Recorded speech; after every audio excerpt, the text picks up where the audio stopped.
দল আছে বিশ্বকাপের তেনা একদম ফুটবলের খাতাতে বাদ করে দেওয়ার দরকার আজীবনের জন্য। কারণ এইসব দল উচ্ছৃঙ্খল সুদা দল, এদের সাথে মনে কর খেলায় ফুটবল উচিত। আর্জেন্টিনাকে বাদ যাবি? হ্যাঁ, আর্জেন্টিনা বাদ যাবে কেন? আর্জেন্টিনা, উরুগুয়ে আর হচ্ছে কলম্বিয়া, এদের কাজই হচ্ছে প্লেয়ার ঘরে আছে মাইধর দিয়া। ওরা তো ফুটবল খেলতে যায় না, ওরা যায় হলে প্লেয়ারের গোয়া মারতে। ঠিক আছে, ওই সব দলের সাথে খেলা, এই নোংরা সুদা দলের সাথে খেলা আর না খেলা সমান কথা। আর ওই কলম্বিয়ার সাথে খেলেছে, ওই দিন 3-4 মাইরি মনে কর নাক মুখ ফাটা দিয়েছে, বুঝেছিস তো? কোন রং মনে কর কায়দায় বেঁধে দূরিত্বে গোল করে বাইসি চলে আসছে। ঠিক আছে, এবং ওদের টার্গেটই আছে ব্রাজিলের প্লেয়ারের মাইধর দিয়ে। ঠিক আছে, এদের আছে খেলা নষ্ট করে দাও। এরা হইলে একদম টার্গেট করে নিয়ে অস্তেকা মনে করতে লাগেছে। এই হলো মূল কাহিনী। 4 গোল খাবে নাকি তাই? 4 গোলকে 10 গোলও খাতি পারে। ঠিক আছে, তোর গোল মেন দুটি গোল কি পারি তো নাই।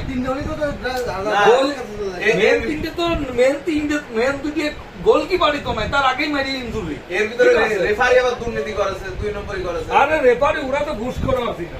তুই ঘরে যাচ্ছিস? আমি একটু কাজে আসি, আসতেছি।